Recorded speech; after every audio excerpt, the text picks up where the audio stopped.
Hoy lunes, en Noticias en Flash, la opinión de Juan José Rodríguez Prats. Aquí está el licenciado Rodríguez Prats. Los saludamos primero la semana pasada. Se vendió caro, ahorita ya regresó. ¿Cómo Sí, está, ya aquí estoy.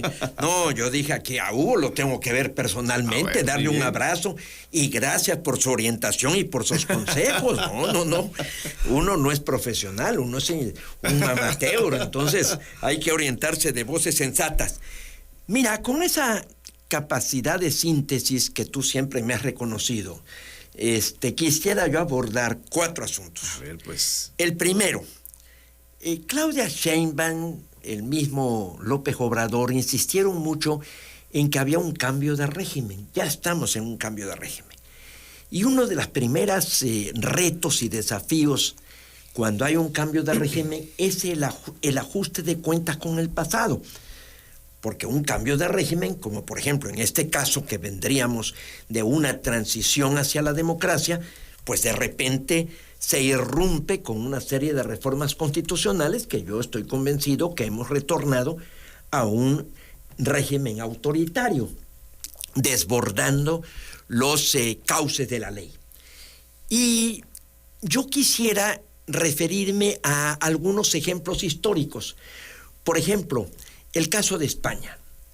El 20 de noviembre de 1975 fallece Franco y Juan Carlos I designa a Adolfo Suárez, un gran político. Pronunció una frase que a mí me agradó mucho y que debería de ser ejemplo para nosotros. Hay que desdramatizar la política. Es cierto, hay que quitarle ese sentimiento de revancha y venganza. Y entonces él dijo, no vamos a ver hacia atrás. Porque mucha gente le pedía, inclusive, exhumar cadáveres desde la guerra civil del 35 al 40 o 39. Entonces él dijo, se acabó, vámonos para adelante. Una situación diferente fue en Argentina, cuando Raúl Alfonsín toma posesión, se instaura la democracia, terminan las dictaduras militares y decide ir hasta el final. Es cuando se dice nunca más y se procede en contra de los generales, de Videla, de varios que habían cometido grandes crímenes. Y se viene un conflicto terrible con el ejército, con la opinión pública, se divide y Argentina no logra un tránsito terso hacia la instalación de un auténtico Estado de Derecho. A mí me agrada mucho el ejemplo de Chile, porque después de que en el 88 se derrota a Pinochet, que no va a continuar por el plebiscito que se hace y se une toda la oposición, Patricio Aylwin, al asumir el poder en 1990, dice, 3 principios van a orientar mi gobierno. Creo que ya lo he dicho aquí. Un principio es toda la verdad que aflore. Conozcamos la verdad. Tenemos derecho a conocer la verdad. Toda la justicia que sea posible. O sea, no me obliguen a ir contra Pinochet y el ejército porque esto se desgarra de nuevo. Y tercero, hagamos un ejercicio de reconciliación. Yo creo que ese gran dilema lo tiene ahora Claudia Sheinbaum.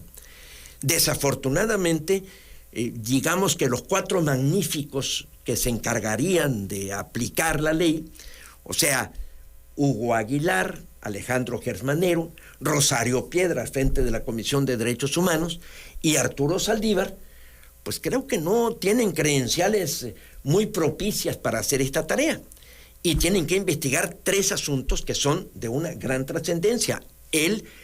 La cuestión de Segalmex, que se calcula en 15,000 millones de pesos, la situación de la barredora, que está y nos afecta directamente, y por último lo que es el huachicol fiscal. ¿A dónde va a llegar esto? Ya destaparon una cloaca.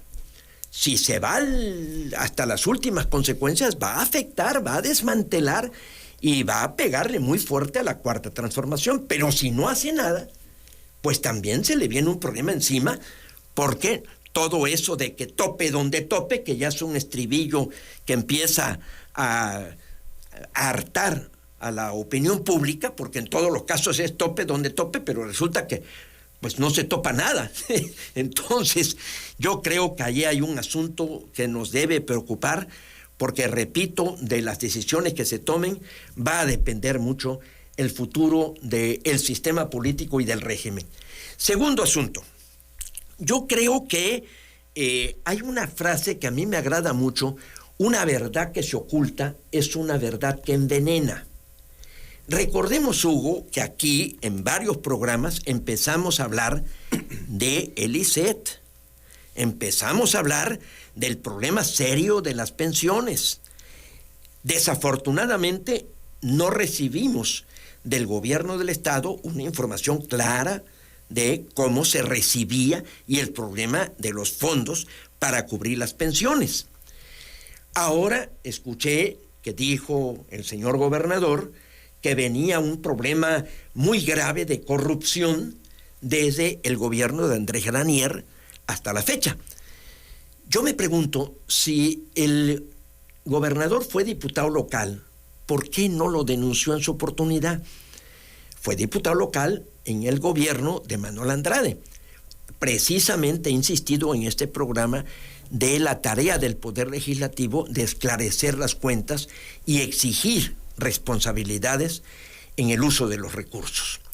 Entonces, después vino el gobierno del que obviamente Javier May participó y apoyó al gobierno de Arturo Núñez, y es también el gobierno de Adán Augusto y de Carlos Manuel Merino. O sea, son gobiernos que corresponden al partido en el que él milita. Entonces, ¿por qué no dijo nada cuando estas cosas sucedieron? ¿Por qué no denunció? Y ahora habla de esta gran corrupción, pero nuevamente en términos generales. ¿Hay una gran corrupción? Sí, pero ¿en qué consiste? ¿De cuánto fue? ¿Quiénes son los responsables? Entonces, ahí está un problema serio de lo que yo dije aquí hace mucho tiempo, el boquete financiero del ISET. Y parece ser que es un boquete muy fuerte. Se están hablando de contratar nueva deuda. Entonces, esto a mí me preocupa, y creo que nos vamos a llevar una sorpresa cuando se hable de la magnitud de lo que significa el cubrir estos fondos que, según Javier May, fueron sustraídos en forma ilegal y deshonesta. Tercer asunto, fíjate que Carlos Castillo Peraza hablaba mucho de que cuando falla la palabra, falla la política, y cuando falla la política surge la violencia. El asunto de Charles Kiel,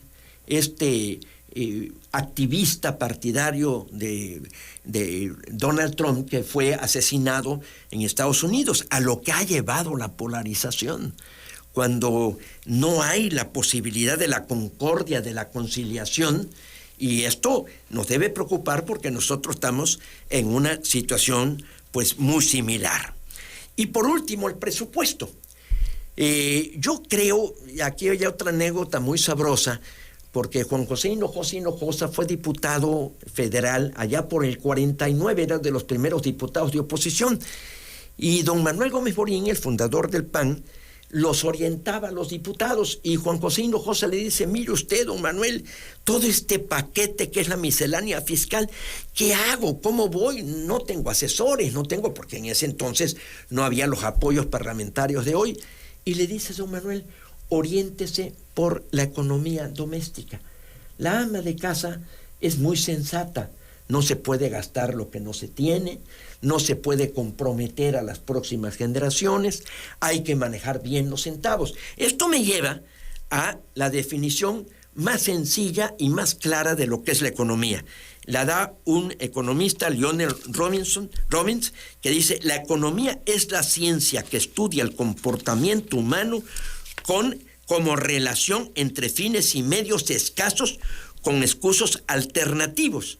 ¿Qué significa esto? El Estado recibe, mediante el ingreso, recursos y los destina dándole prioridad, teóricamente, a lo más importante. ¿Está gastando bien el Estado mexicano? ¿Está haciendo una reforma fiscal para obligar a los que más tienen que más paguen? Yo creo que ninguna de las dos cosas.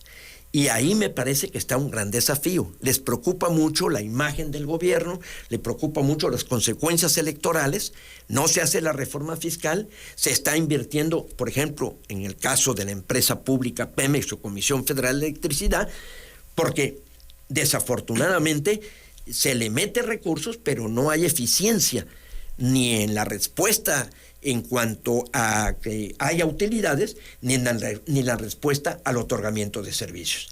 Eso ya se va a empezar a discutir en la Cámara, va a comparecer el secretario de Hacienda, nos vamos a enterar y yo creo que hay que poner atención sobre este tema, porque dime cómo obtienes los recursos y cómo los gastas y te diré qué clase de gobierno eres.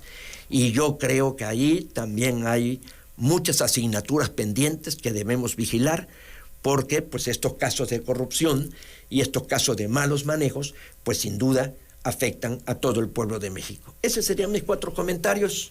Y ahí, como nos quedó mucho tiempo hoy, voy a aprovechar para preguntarle, ahorita que estaba hablándonos del presupuesto, hace rato lo acabamos de transmitir, el secretario de Finanzas dice acá que el paquete económico estaría presentando una reducción para Tabasco en el fondo de extracción de hidrocarburos. ¿Qué significa eso en otras palabras? Bueno, significa, mira, se ha dicho mucho de que la Federación ha tratado mal a Tabasco. Ha explotado el sureste, nos han saqueado y no nos han dado recursos. Esto no es cierto. Tabasco tuvo presupuestos holgados, pero exageradamente holgados, a grado tal que los demás estados protestaban. Y yo recuerdo que el mismo gobernador González Pedrero llegó a declarar que no dormía porque no sabía en qué invertir los recursos que derivaban de la explotación de hidrocarburos y de los impuestos al petróleo.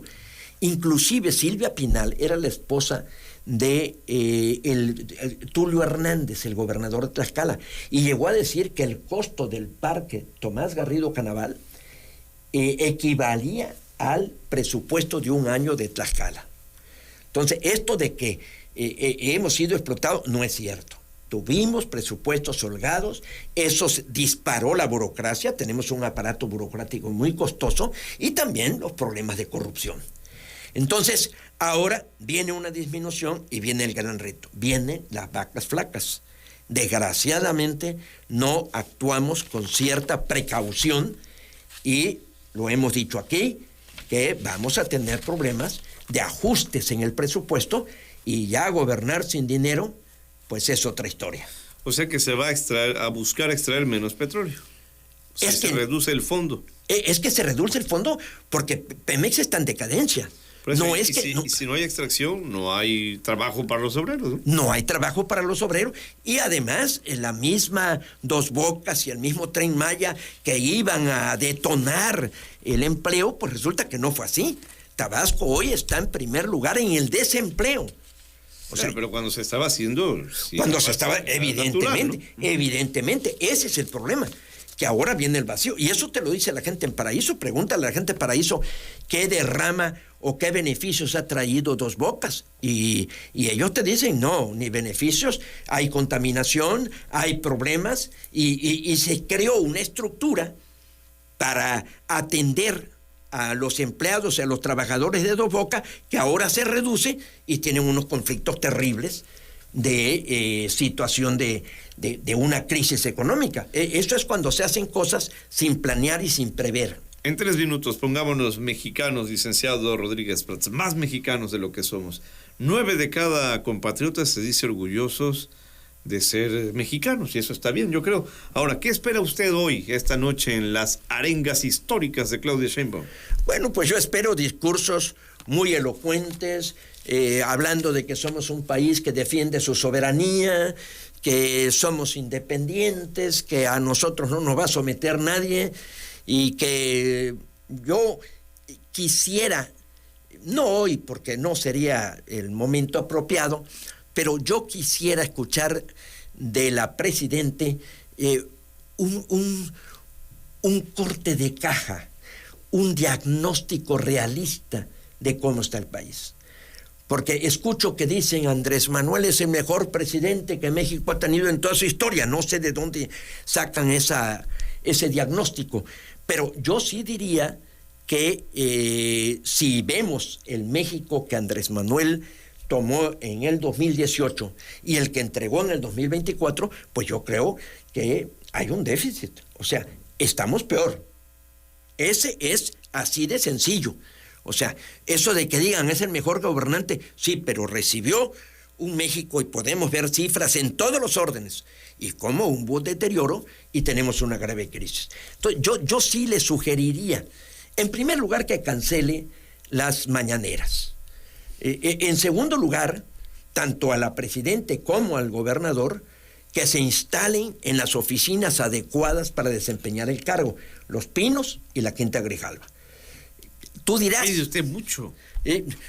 Pero si es una cosa sensata, es una cosa de sentido común. Están desaprovechando las instalaciones que se construyeron, pero que se hicieron. Licenciado, ya están en otra cosa, por eso le pide usted mucho. No seas así. ¿Por qué me exiges? Si yo soy una gente sencilla. ¿Y cuál era la última que les quería pedir? Me da la impresión que le quería pedir algo más. O ya con eso. Que señale hoy el inmenso desafío que tiene. Porque si aplica la ley y vamos a tope donde tope, sinceramente va a ocasionar el desmantelamiento de la Cuarta Transformación. Pero si no lo hace, la desmoralización del pueblo de México, el deterioro del Estado de Derecho, las fallas del Poder Judicial van a estallar, y sobre todo en una situación internacional totalmente complicada. Entonces, el dilema es muy fuerte, y si ella no tiene conciencia del terreno que está pisando, híjole, pues esto nos puede llevar a una crisis muy, muy grave. Licenciado Rodríguez Prats, hasta el próximo lunes entonces, que tenga una buena noche mexicana. Y de nuevo, te agradezco mucho porque me orientaste y me diste muy buenos consejos para la entrevista que tuve con Emanuel, de la cual me siento profundamente orgulloso. Creo que estuve a la altura de los compañeros que también asistieron a esa entrevista y de los que todavía vendrán de aquí al 22, ¿no? Hay que estar pendiente. Lunes. Hay que estar pendiente. Eso sí, pero que quede claro, no le doy línea a Rodríguez Prats. Ahora resulta. No, yo no dije que me diste línea, me diste consejos. Bueno. Me diste y tips, dejémoslo en tips. Yo seguí esos consejos que hasta Emanuel se quedó sorprendido. Tips, porque yo soy modesto como Rodríguez Prats. Vámonos a la pausa. Pues entonces no eres modesto. Vámonos a la pausa, ya es un puro cotorreo, licenciado. Volvemos enseguida.